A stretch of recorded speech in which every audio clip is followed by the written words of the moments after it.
Bom, pessoal, boa tarde. Bom, pessoal, boa tarde. Estão ouvindo? Alô? Alô? Alô? Alô?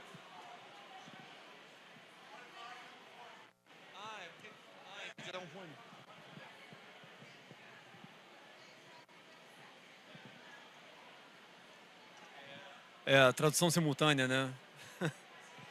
Estão ouvindo? Perfeito? Legal? Show? Ótimo. Então tá. Como é que a gente passa aqui? Tô falando aqui. Beleza. Mas como é que passa o slide?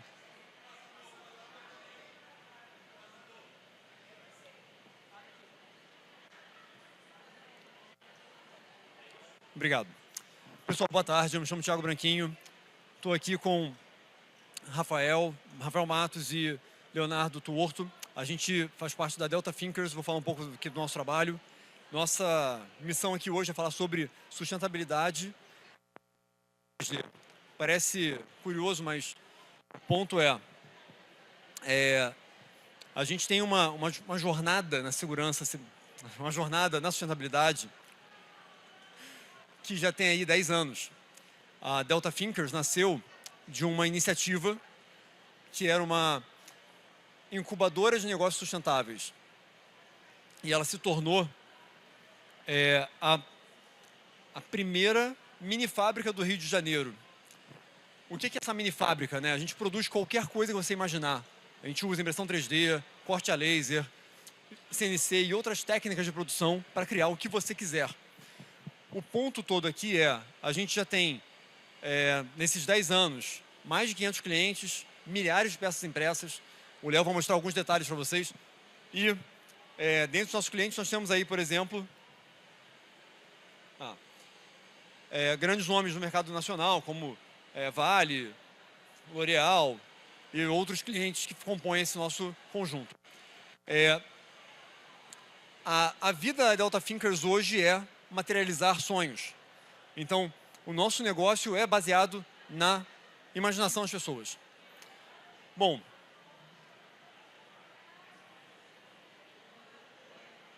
tem que ter mais vigor, hein? Nossa agenda aqui ela é dividida em 3 partes. A primeira parte eu vou falar para vocês um pouco sobre a questão da criação, a questão do primeiro R, que é repensar. A gente vai falar dos outros 6 R's, dos outros 5 R's, dos 6 ao longo da palestra. Então, o Léo vai mostrar alguns exemplos para vocês, mais práticos, como que a gente trabalha alguns dos R's dos 6, e no fim a gente vai falar sobre reciclagem, que inclusive, no nosso peito aqui a gente tem uma pena que vem de PET reciclado. A gente está com alguns projetos novos de cenografia e tudo mais que utilizam reciclagem baseada em impressão 3D. Bom, quando a gente fala em criação, né, pegando até uma questão mais abstrata, a gente tem, por exemplo, o início do universo. Né? Vamos pegar a teoria do Big Bang, por exemplo. Estava tudo concentrado num pontinho, e aí, um dia, aquele pontinho virou um universo inteiro, e aí a gente pode até analiticamente falar que todos nós somos feitos de pó de estrela. Essa teoria, né, pode ser interessante, mas eu gosto muito de um outro pensamento da criação do ser humano, que vem da mitologia grega, que é do Prometeu. Prometeu e o irmão dele eram encarregados de criar todos os animais da Terra. Isso incluía o ser humano. O que acontece? O irmão dele gastou todo o material fazendo penas, garras, dentes nos outros animais. E quando chegou no ser humano, não tinha nada. Tinha acabado o material, só tinha argila.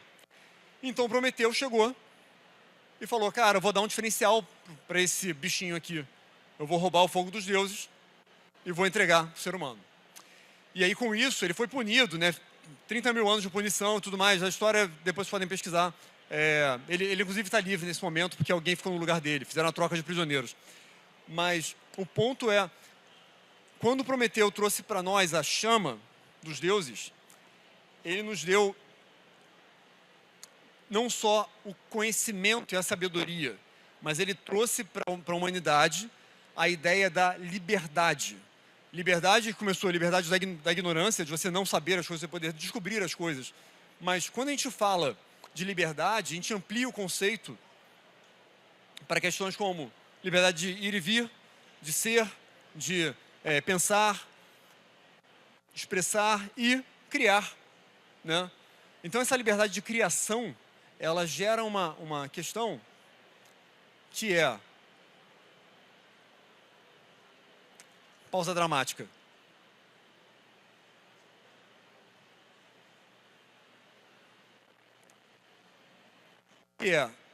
Qual é o limite da liberdade? Na hora que a gente começa a criar, fazer qualquer coisa que a gente queira, qual o limite dessa liberdade? Na hora que a gente começa a fazer as coisas, né? A gente pode entrar aqui em aspectos éticos. O meu direito termina quando o seu começa e tudo mais. Mas a gente tem uma questão com relação à criação, que é: a gente vive num planeta com recursos limitados. Então, se você pensa que você vai sair criando à vontade, é mentira, porque você não vai conseguir. Você vai ter uma hora que vai esgotar o recurso. Então, por conta disso, é legal pensar numa abordagem que vai permitir que você tenha o melhor uso possível dos materiais. E aí, quando a gente fala de melhor uso possível dos materiais, a gente pode abordar, por exemplo, a questão do 6R. Então, 6R, na época que eu comecei a trabalhar com sustentabilidade, há algum tempo aí, eu sou biólogo de formação, tá? Só para vocês saberem. Então, e já tem 22 anos formado. Quando lá nos primórdios eram só 3R. A coisa foi ampliando, felizmente, a gente foi criando os conceitos. E hoje a gente trabalha com 6R. Começando por repensar, que é a parte que eu falo com vocês. Depois, a gente vai falar sobre recusar, que é você deixar de usar, começar a não aceitar coisas que são práticas normais. Nosso próximo ponto está em reduzir, que é você fazer um melhor uso dos materiais de modo geral, dos recursos que a gente utiliza.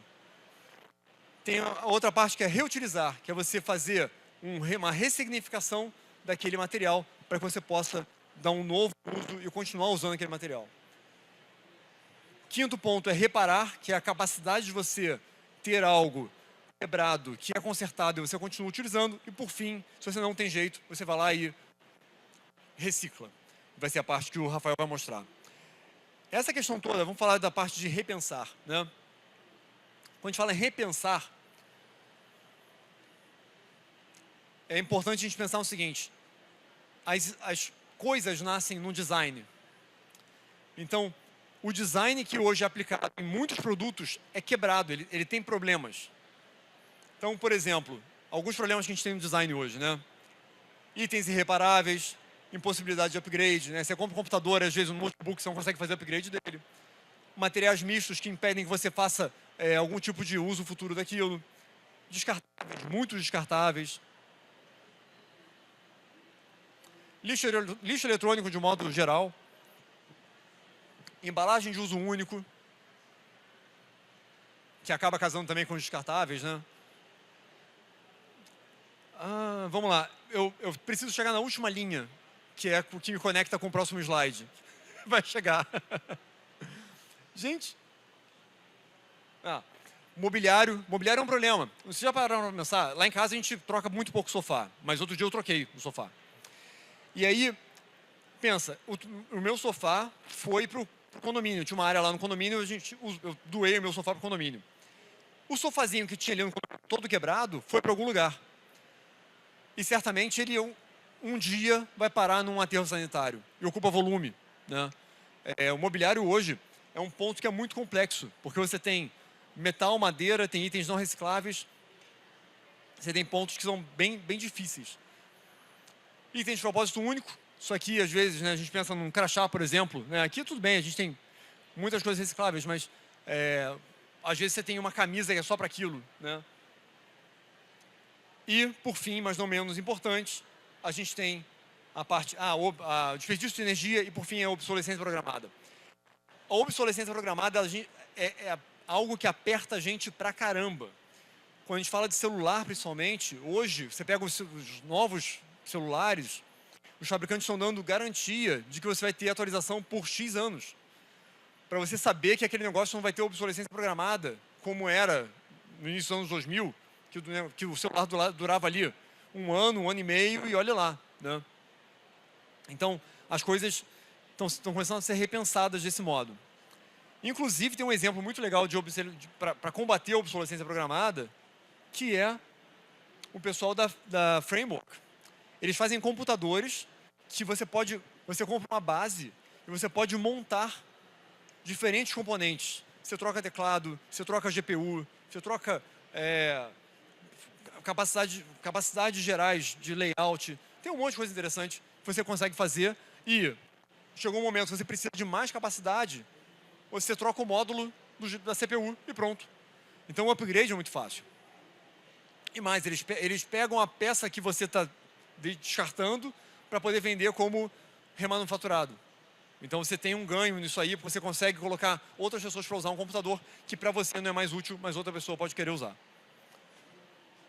Bom, então quando a gente fala de design, né, é o primeiro ponto da coisa, né, o primeiro momento da criação, a gente precisa incorporar a sustentabilidade no design. Tá? Porque no momento que você coloca a sustentabilidade no início do processo, você já trabalha todos os pontos dela até chegar no produto final. Você não precisa esperar chegar no momento final e falar assim, olha, esqueci que minha embalagem é problemática. Puxa, esqueci que meu componente eletrônico não tem como trocar. Nossa, é impossível de reparar esse equipamento. Você já elimina esses problemas na largada. Então, para dar um exemplo para vocês, aí trazer um modelo de casa, né? A Delta Thinkers tem um framework, uma metodologia que a gente chama de ideia, né? O Delta Thinkers Ideia. A gente tem 3 pilares fundamentais. O primeiro deles é inspirar. Então, é olhar para exemplos para a gente poder levar isso para a melhor forma possível, incorporar os melhores exemplos no nosso design.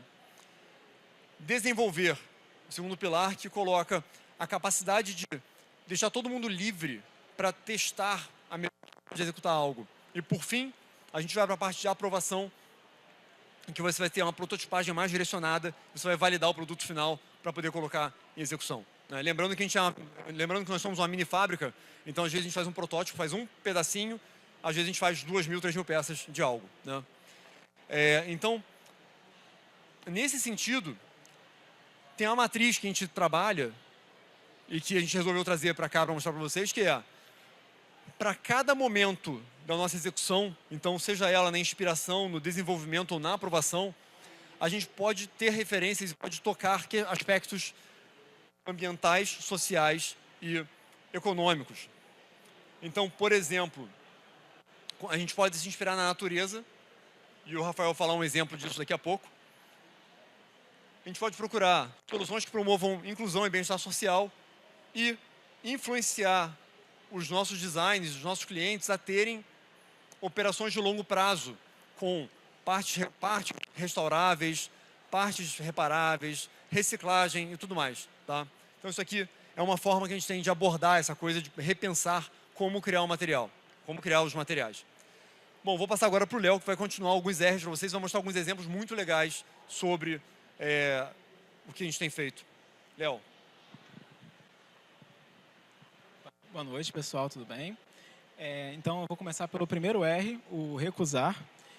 O primeiro item do recusar, que a gente fala que é onde a impressão 3D pode atuar, é em recusar logística de alto impacto de CO2. Como que a impressão 3D atua nesse sentido? No momento que a gente pode trabalhar com a manufatura, a produção distribuída, eu não preciso fabricar um produto na China e transportar esse produto com navio, avião, para qualquer outro local do mundo. Então, a partir da manufatura distribuída, da produção distribuída, um designer pode criar um produto no Brasil, na Suécia, na França e ter ele instantaneamente em qualquer lugar do mundo. Eu não tenho que transportar um produto acabado, não tenho perdas de transporte e eu tenho uma distribuição muito mais simplificada. Então, é o primeiro R que a impressão 3D pode trabalhar. E até como o Thiago falou, isso passa muito pelo repensar também. É um dos pilares, porque para um produto ser possível através da manufatura distribuída, da produção distribuída através da impressão 3D, o produto tem que ser pensado para a impressão 3D. Então, é um ponto em que é o primeiro ponto, né, que a gente pode recusar através da impressão 3D.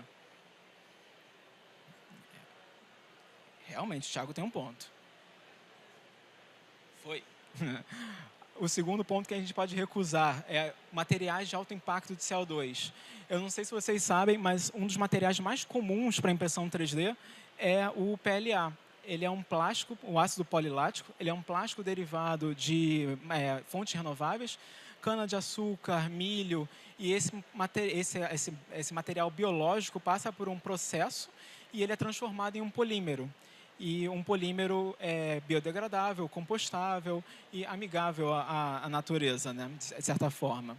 Então, esse material já é um material naturalmente de menor impacto ambiental do que seria um plástico de engenharia, um plástico normalmente utilizado para injeção. E, ao contrário de que muitas pessoas pensam, né, é um material biodegradável, eu vou deixar ele em cima da minha mesa e ele vai sumir instantaneamente. Isso não é uma realidade. A gente, por exemplo, até trouxe, mostrando aqui esses totens, esses prêmios que a gente fez para a La Roche-Posay, são feitos em madeira e em pele. E é um material que já tem alta durabilidade. Drinks para bares, um bar aqui do Rio que a gente também trabalha muito, também um cliente nosso, também é feito todo em PLA. E, é claro, materiais de decoração, materiais de casa e até itens de decoração são possíveis de serem feitos com um PLA sem qualquer nenhum problema. E aí eu vou até mostrar um pouquinho mais depois. E aí, próximo R é o reduzir. A impressão 3D, naturalmente, é um processo que reduz desperdício. Devido a impressão 3D normalmente é conhecida como manufatura aditiva. Por que ela é uma manufatura aditiva? Ao contrário de uma usinagem, de uma fresagem, de um corte a laser, a impressão 3D trabalha adicionando material para gerar uma peça. Então, por isso ela é uma manufatura aditiva. Então, sendo nesse sentido, enquanto numa fresa eu estou tirando, tem um bloco de material e eu tiro o material dele até chegar ao formato que eu desejo, na impressão 3D eu não tenho esse desperdício, eu não tenho material de perda, com pouquíssimas exceções. Eu vou adicionar material até chegar à forma que eu preciso. E isso em todas as tecnologias de impressão 3D. Por isso que o nome, vamos dizer, o nome formal da impressão 3D é a manufatura aditiva. E aí esse videozinho aqui ilustra esse processo. O processo de fresagem de um anel em cera e ao lado uma impressão de um castelo em PLA, se eu não estou enganado. Aí, um outro ponto que pode ser reduzido através da impressão 3D é o desperdício pela manufatura excessiva. Quando eu vou fabricar um item em uma manufatura tradicional, uma injeção, um processo mais industrial, mais consolidado, mais comum, né, no dia a dia, eu vou acabar tendo lotes de milhares, centenas de milhares de unidades. Não necessariamente isso vai ser vendido, isso tem que ser fabricado em ponto central e distribuído, até a gente volta para o recusar a logística, né? Então, eu tenho esse processo que eu posso reduzir essa perda. Por quê? A manufatura por impressão 3D, preferencialmente, normalmente é feita por demanda. Eu tenho um produto que eu estou comercializando, ele é fabricado a cada cliente, ele é fabricado só quando ele realmente está vendido, como ele foi vendido para um cliente. Então, eu consigo reduzir muito a quantidade de material que é desperdiçado nesse processo de distribuição. Aí, até um exemplo que a gente tem são os barbeadores. Esses barbeadores foi um trabalho que a gente desenvolveu junto com a Procter & Gamble, a Gillette, aqui do Brasil. Foi um dos maiores projetos de impressão 3D da América Latina, da Procter & Gamble até o momento, até onde a gente conhece. A gente produziu mais ou menos 2.000 unidades de barbeadores customizados para cada cliente. O cliente, na época, escolhia o herói que ela desejava, que era o que ela se identificava, e podia botar o nome dele no cabo. Então, cada cliente recebeu um barbeador customizado que foi produzido sob demanda para ela. Então, o desperdício nesse processo foi praticamente nulo. Um outro exemplo, a LumiPoint, que também é um cliente nosso, fabrica luminárias. As luminárias têm um pequeno estoque, assim que ele é vendido, ele é produzido. Então, eu não tenho desperdício, eu não tive que gerar um grande estoque, um grande investimento para ter um estoque e vender. O produto foi criado, desenvolvido, fotografado do jeito que foi, e toda vez que ele é vendido, ele é produzido, sem desperdício. E um outro exemplo vindo nos Estados Unidos é a Gaintree, a última luminária do canto, que também é uma marca que está trabalhando. Eles coletam designers ao redor do mundo, criam materiais de decoração inovadores e todos eles são produzidos com impressão 3D e com acabamento ecológico, tintas à base d'água. E todos esses itens, por exemplo, também foram feitos em PLA, inclusive a Gaintree, que trabalha lá nos Estados Unidos. Então, além de reduzir pelo próprio material em si, a impressão 3D, pelo método Fabril, a impressão 3D também reduz o desperdício, por não ter material, produtos que vão ser descartados por falta de uso.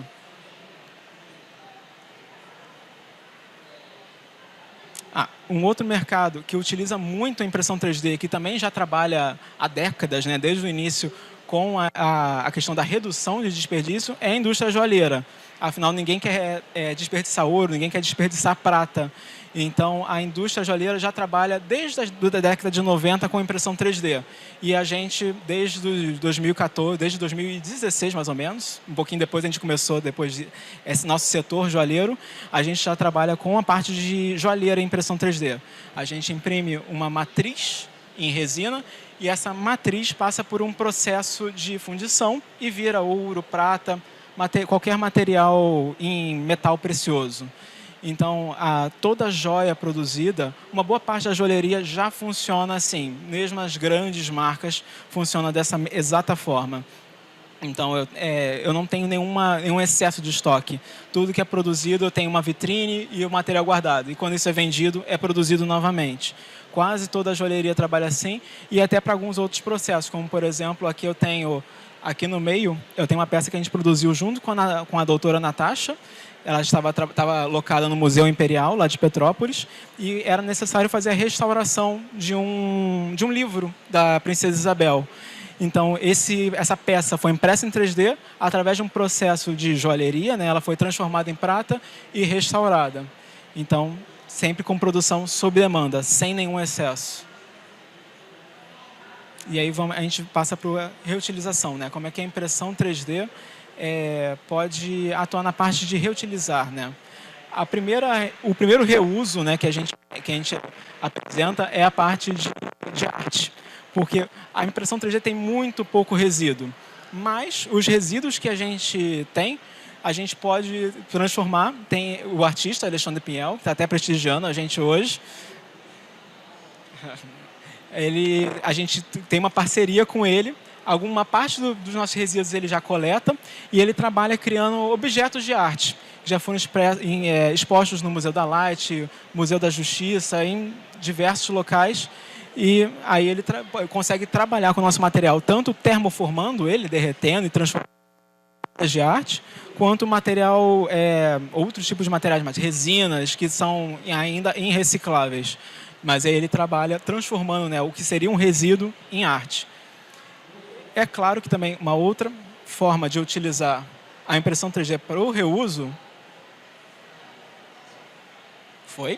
é a parte de, por exemplo, você vai descartar um pote de vidro, vou descartar uma garrafa PET, vou descartar alguma coisa na minha casa. Eu quero dar uma segunda vida para aquilo.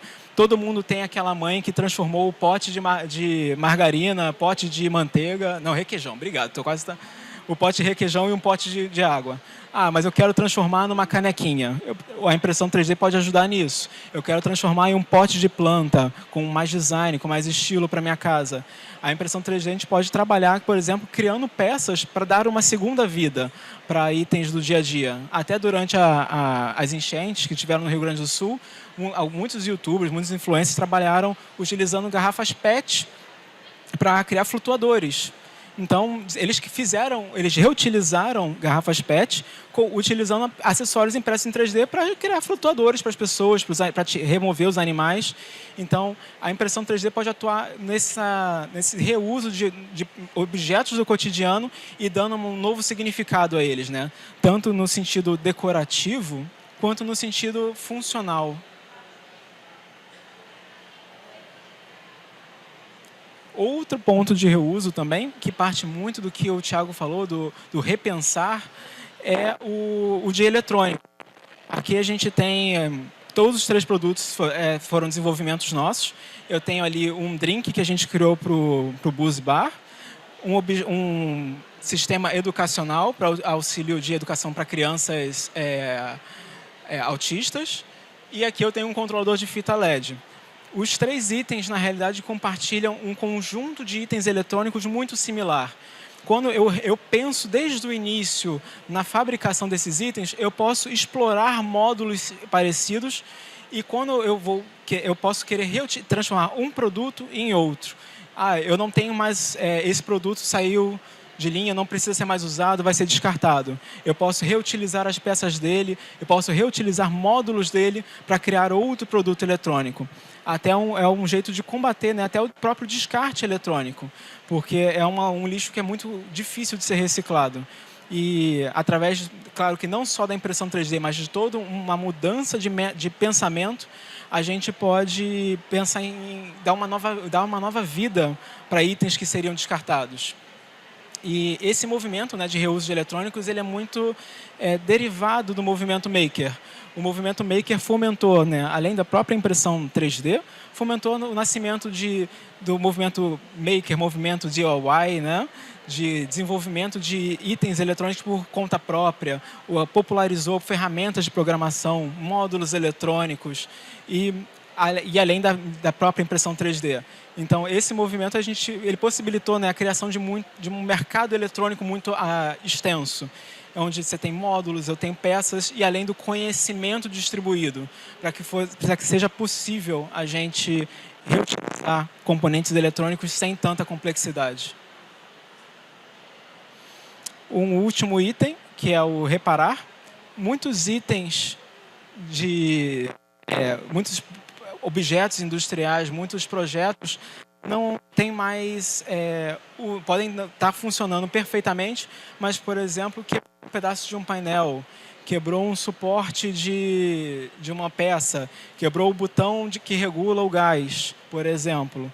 E a impressão 3D atua fazendo a engenharia reversa desse item. A gente pode fazer uma engenharia reversa dele, recriar esse produto em 3D, e, a partir desse item digitalizado, ele ser fabricado de forma indeterminada, né? Pode ser fabricado indeterminadamente para repor aquele equipamento, manter aquele equipamento em uso.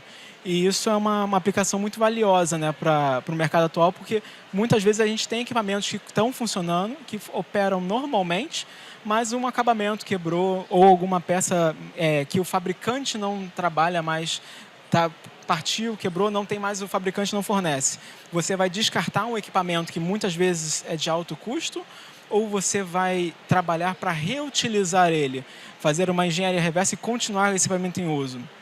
E até a gente tem, além dessas 2 peças, que foram, se não me engano, foram para hospitais aqui do Rio, a gente já teve casos com Petrobras, inclusive o Alexandre Pinhel fez parte dessa história, e Furnas, que na verdade foi a parte do Alexandre, que a gente trabalhou criando peças para uma subestação, algumas subestações elétricas, peças de refrigeração, de vedação para os circuitos de refrigeração e peças internas de disjuntores, que o fabricante não tinha mais isso, então foi uma economia de milhões de reais. Ao invés de você repor um equipamento completo, você repõe apenas as peças que o fabricante não produz mais, mas que são apenas peças simples que precisam ser repostas. Na Petrobras, no caso, nós trabalhamos para a estação de tratamento de efluentes de uma termoelétrica aqui no interior do Rio. Então, a gente pode fazer a engenharia reversa de uma peça que não está mais em operação e fazer com que ela mantenha e criar novas peças a partir da impressão 3D, mantendo um equipamento de um custo significativamente maior em operação sem nenhuma intercorrência, né?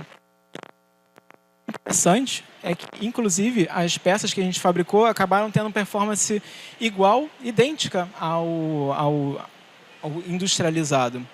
Então, foi um caso de extremo... Isso que a gente teve. Bem, e aí, passar para o Rafael falar sobre a reciclagem. Valeu, Léo, obrigado. Qual é o botão aqui mesmo? Esse. Beleza. Nossa, falei alto.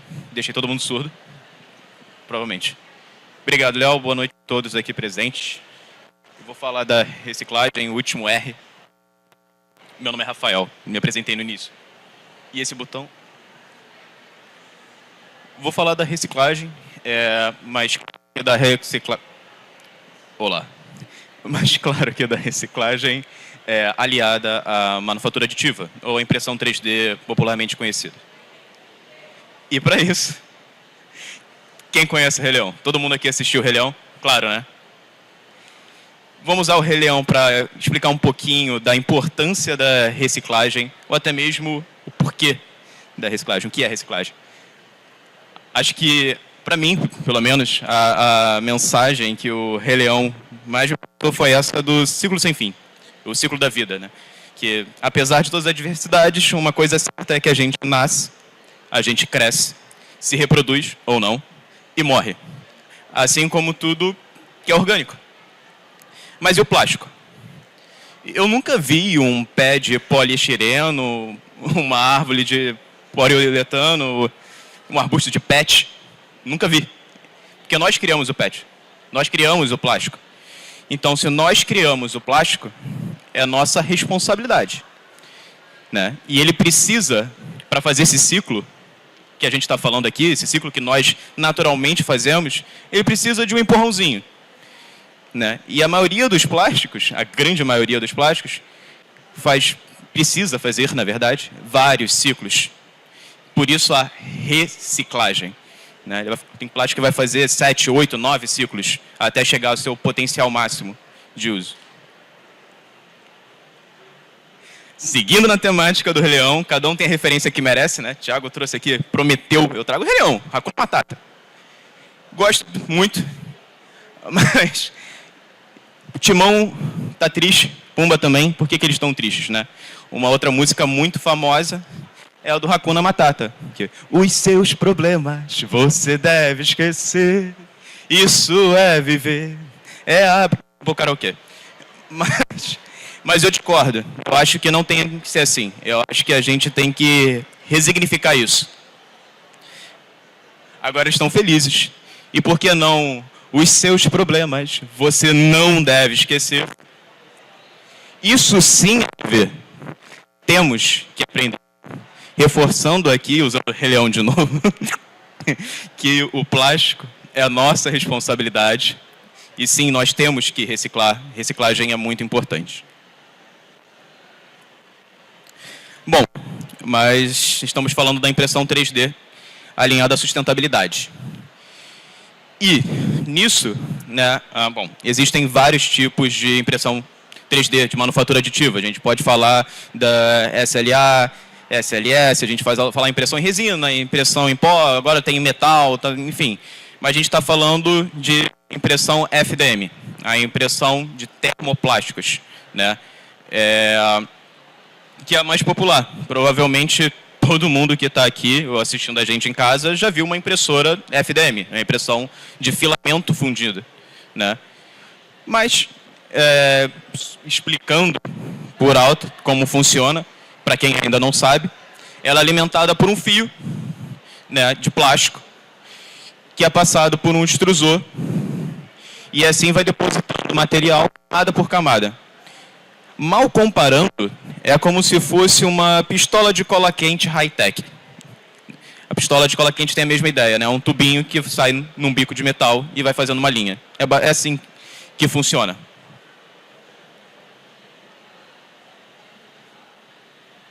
Porra, botão ruim pra caralho. Bom, falando do filamento, nós temos uma variedade muito grande de plástico, logo, temos uma variedade muito grande de filamento. A grande maioria dos filamentos são virgens, mas não tem essa necessidade. Não muda o desempenho do material. Quer dizer, nós temos como trabalhar esse plástico de diversas formas específicas, né? Cada material tem a sua propriedade. E nós conseguimos fazer o blend que a gente quiser.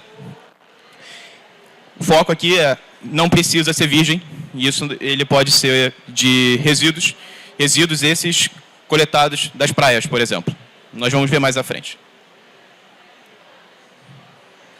Bom, aqui eu estou dando um exemplo da Prusa, com o material sendo reciclado.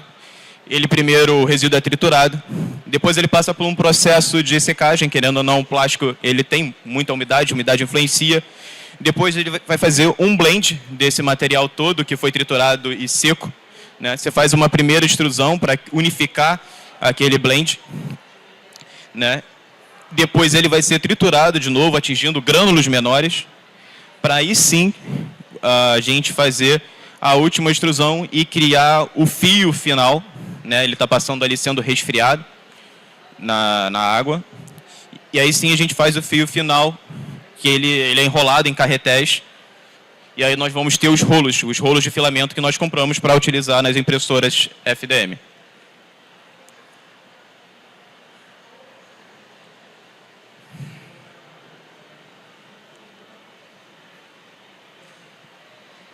Bom, o Léo já falou do PLA, o Thiago comentou do PET. Estou falando agora do filamento reciclado, mas não só o filamento pode ser feito a partir de resíduos, mas sim o seu pigmento também, né? Na primeira imagem, na imagem de topo, aqui tem um laser, não tem? Tem. Nessa imagem daqui, é o material reciclado. E esse pigmento foi feito com alga marinha. Nesse daqui, ele foi feito com resíduo do processo de fabricação de vinhos. Já esse daqui, com milho. Né, o milho processado. Então, olha que legal, você pode ter um plástico de origem vegetal, milho, como PLA, pigmentado com milho também. É milho ao quadrado. E esse último aqui é mais interessante para mim, que é com resto de comida. Literalmente, resto de comida. Assim, restaurante fez parceria com a Prusa, eles pegaram resto de comida, claro, é tratado, passa por um super processo, que aí você consegue esse pigmento de branco opaco ou perolado. Né? Não tem problema nenhum com mofo, não tem cheiro, nem nada do tipo. Mas a origem é resto de comida. Olha que legal, olha que legal. Então, ele até, desse pigmento é risotto.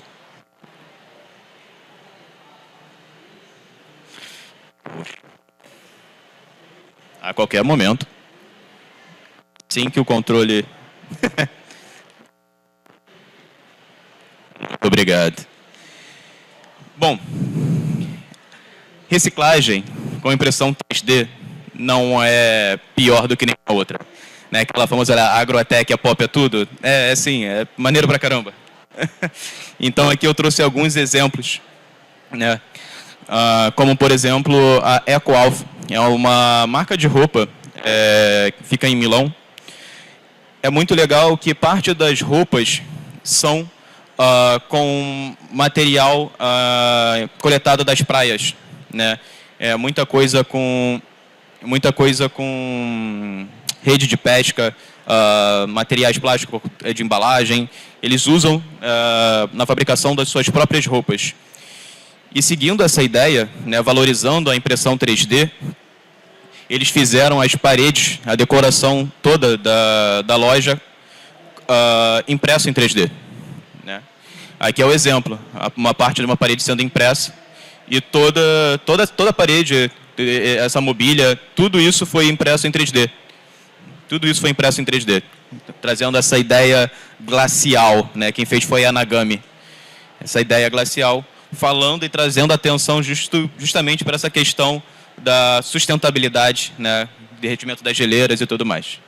Um outro exemplo que eu trouxe aqui é a Reflow.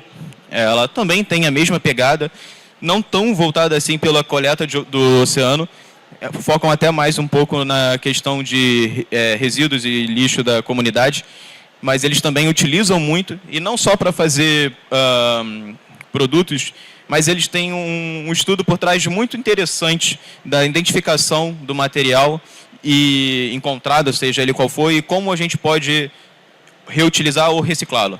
Então, muito interessante. Eu trouxe aqui um exemplo de luminária, porque sim, porque eu gosto de luminária, eu acho muito bonito. E outro exemplo que eu trago aqui, a gente falou da EcoAlf Anagami, que acontece em Milão, mas a gente pode falar da Pangeia, que acontece aqui no centro do Rio, né? Quem está aqui nessa foto, esse cara bonito aqui, ó, é o Ariane, que está ali. Fala, Ariane, tudo bem? Ele é um dos donos da Pangeia Lab, que está fazendo um trabalho incrível, tem um braço robótico também, e aí ele já fez luminária, já fez parede para evento, stand, faz muita arquitetura e design do modo geral, né, design de interiores, e tem muitos móveis, muitas coisas interessantes. Eu convido a todo mundo a depois dar uma olhada no site dele, que tem muita coisa legal lá. Mostrando aí o braço robótico. A ideia é a mesma da impressora que eu mostrei para vocês antes, daquela pequenininha. Só que, no caso, ele usa um braço robótico. E, diferente de um fio, ele joga já direto o material reciclado, os pellets, nessa caixinha ali em cima do braço, e vai depositando, camada por camada, só que a camada é grande. Mas traz uma estética bem legal e as possibilidades ainda são infinitas, né? Assim, não é à toa que é o primeiro estúdio de fabricação digital desse tamanho, usando no braço robótico, aqui no Brasil, e todo o material deles é reciclado. Parabéns, Pangeia, Ariane. Bom, seguindo nessa temática e unindo, concretizando ali a ideia da reciclagem e da impressão 3D, da manufatura aditiva, eu tenho que falar a diferença de uma economia linear e de uma economia circular, né? Explicando a economia linear, como é que funciona normalmente, ou como funcionou durante muitos anos. Recursos naturais são extraídos, manufatura, indústria, a gente vai utilizar, depois tem uma disposição final e lixo. Jogada aonde? Tudo quanto é lugar. Vai ser aterro, lixão, sei lá. Isso não é legal. É uma linha. A gente aprendeu com o Rei Leão que tem que focar no ciclo, né? Economia circular, parada. Vocês estão me ouvindo? A gente, quando fala da economia circular, nós temos dois tipos de economia circular. Uma de materiais técnicos, né? Então, aí a impressão 3D, né? Ou vou dizer, a pessoa maker, muitas vezes, nesse processo, une ali a manufatura e o uso. Às vezes é a mesma pessoa, tem duas só etapas, né? Você mesmo produz, você mesmo usa. E ela retorna para uma manufatura, se, por exemplo, se for reciclada, e aí você imprime de novo e você mesmo usa. Mas a manufatura circular de materiais técnicos, no modo geral, funcionam nesse sentido. Então, você tem a manufatura, você usa e depois ela retorna. E quando a gente fala de materiais biológicos, o Thiago chegou a dar exemplo de camisa de algodão, biodegradável. Você pega recursos naturais, ela passa pela manufatura, tem um consumo, regeneração. Porque essa camisa vai voltar de alguma forma para a natureza e ela não vai causar um impacto ambiental. Se causar qualquer tipo de impacto, é mínimo. Essa da camisa nem vai causar, mas enfim.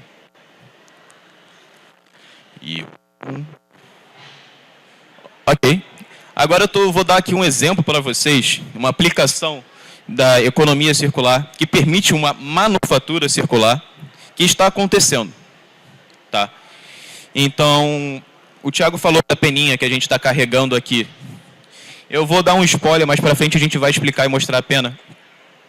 Mas ela permitiu, não permitiu, mas ela trouxe em evidência isso muito forte para a gente, na possibilidade, na implementação de uma manufatura circular. né? Então, nós temos garrafas PET. Tá? Lembrando que, só uma curiosidade, lembrar que só 5% do material plástico, quando a gente fala de PET, é reciclado, tá? Então, isso é muito pouco, isso é ridículo. Isso. E, principalmente, transparente e verde. Por isso que só tem garrafa transparente e verde, as outras, a azulzinha, a rosinha, ou aquele do whey, ou qualquer outra coisa que é de outra cor, 99% dos centros de reciclagem não aceitam. O catador leva à toa, fica puto e para de coletar. Isso é um fato interessante. Nesse processo não tem isso, qualquer plástico está valendo. Então o plástico ele é coletado da mesma forma que eu mostrei no vídeo. Processado, trabalhado, triturado, você faz o filamento. Esse filamento gera os rolos. Com ele você pode fazer a impressão, por exemplo, das penas, ou de qualquer outro produto impresso em 3D, ou diversos exemplos que o Léo e o Thiago mostraram aqui para vocês. Então a gente tem um troféu, qualquer outra peça, chaveiro, ou óculos, por exemplo, que teve um projeto muito legal também. Vale citar da Maré Relógios, fizeram óculos. Esses óculos, por exemplo, poderiam ser, por que não, para a comunidade. Enfim, tem muita coisa social que pode ser agregada a uma manufatura circular, além do fato de ser eco-friendly e sustentável. Mas isso aqui é um exemplo prático que está acontecendo para vocês com a impressão 3D inserida. Não falei, não sei como voltar nisso, mas uma coisa interessante é, aquele material todo que foi criado com a impressão 3D, esse material todo que foi criado com a impressão 3D, ele pode voltar a ser triturado e permitir, como é dito antes, fazer todos aqueles ciclos e o plástico ter... Voltou? Vocês estão ouvindo? Tá. Mais ou menos. Não posso fazer muito, estou me esforçando, a culpa é dele. Aquele plástico todo que foi trabalhado, ele alimenta de novo o mesmo ciclo, ele retroalimenta aquele ciclo e você consegue utilizar, fazer o plástico atingir seu potencial máximo de uso. Tá, aqui biomimética. Eu lembro que o Thiago tinha apontado o dedo para mim e falado do inspirar. Então, a biomimética faz parte disso, de inspirar. Vocês entendem esse conceito? Já ouviram falar em alguma vez? Já? Legal. Biomimética é o olhar para a natureza, basicamente. É você entender a estratégia que a natureza tem nela mesma. Como o João de Barro vai montar, depositar material em cima de material, como um gavião faz para ser aerodinâmico, a pose que ele faz para cortar o ar, o vento, enfim. A forma que as formigas se comportam, as decisões que elas tomam para fazer trilhar o caminho. Isso é muito interessante, tem muita coisa envolvida e com esse olhar para a natureza você consegue utilizar a biomimética em tudo, na medicina, engenharia, que seja, e principalmente no design. Então foi para criar essas penas, por exemplo, nós usamos a biomimética. Nós olhamos para a natureza, olhamos para os pássaros, logo, eles que têm as penas, e identificamos que dá para ver esse laser? Tá. Você olha para a asa do pássaro, por exemplo. Ela tem um eixo com duas seções de penas, né? As primárias e as secundárias, né? Até as terciárias. Mas você enxerga um padrão.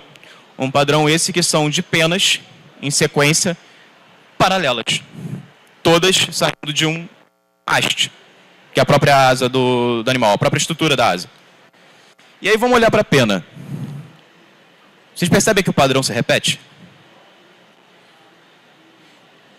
Tem um eixo com várias linhas paralelas saindo da pena.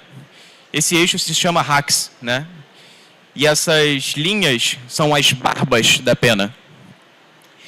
E aí vamos dar um zoom aqui na pena. A figura do lado é boa para mostrar. A gente dá um zoom nas barbas. A gente está dando um zoom nas barbas da pena. A estrutura se repete de novo. Então você de novo tem um eixo, que agora se chama cálamo, ou hax também, mas é mais comumente chamado de cálamo, e as bárbulas. Então você tem o hax, as barbas, dentro das barbas você tem as bárbulas, e esse padrão se repete desde a asa do animal. Então foi isso que foi observado, e isso que a gente quis trazer para as penas. Essas penas são impressas em 3D. Qualquer um aqui conseguiria imprimir essa pena na sua casa. Juro. Uma impressora calibrada, de baixo custo, você consegue imprimir essa pena. Pena que respeita a estrutura, pena impressa em 3D, que respeita a estrutura do animal, utilizado biomimética. Que o mais interessante é, até uma descoberta que aconteceu posteriormente, elas estão sendo impressas em PLA e em PETG. O PETG ele já é flexível naturalmente. E você consegue trabalhar a flexibilidade dessa pena mexendo na espessura do RAX, né, tendo até uma espessura variável. Mas quando a gente fala do PLA, o PLA ele não sofre essa deformação elástica. Se você pegar o PLA e dobrar, ele quebra, ele esbranquece e quebra. Com essa microestrutura criada a partir do olhar para as penas, não. É flexível.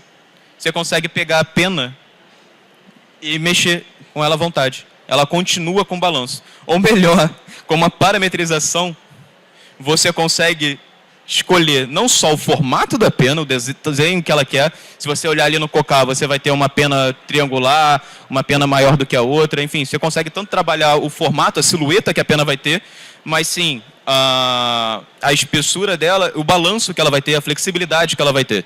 Então você tem uma variedade muito grande de cores essas que lembra que eu falei que pode ser com pigmentos naturais. Você está utilizando a impressão 3D, que já é a manufatura que menos emite CO2, desde a construção, produção de uma máquina até a impressão de uma peça, que não tem desperdício, como o Léo falou, não utiliza água, super sustentável. Hã? Não mata o animal? Obrigado. Eu esqueci dessa parte, porque para mim tá tão... Nem falei do bichinho, né, tadinho? Curiosidade, as penas dos animais, eles não pedem, por favor, com licença, senhor ganso, senhor pavão, fazão. Também não tem sedativo, não. É uma técnica chamada técnica zíper, porque a forma que eles arrancam com a mão lembra o movimento de você fechar e abrir um zíper. Então você arranca, a gente está falando de crueldade dos animais, a pena do bicho. Aí se ele sobreviver, ano que vem a gente usa de novo. Se ele morrer, morreu, pelo menos eu vendi algumas toneladas de plumas, de penas. O Carnaval usa, uma escola de samba, do grupo especial, usa umas 90 mil penas na avenida. Pena pra caramba, né? Uma ala pequena usa ali umas 4, 5 mil penas. Uma fantasia de alegoria usa 10, 15, 20 mil penas. Eu apertei alguma coisa aqui. Já foi pro prólogo. Ótimo, tudo bem, foi o time, eu sabia. Nem foi sem querer. Mas, enfim. Bom, fechando isso aqui, seguindo toda essa ideia que a gente está trazendo para vocês, a gente resolveu deixar aqui um prólogo do Sartre, que o homem está condenado a ser livre. Condenado porque ele não criou a si. E assim é livre. Pois tão logo é atirado ao mundo, torna-se responsável por tudo que faz.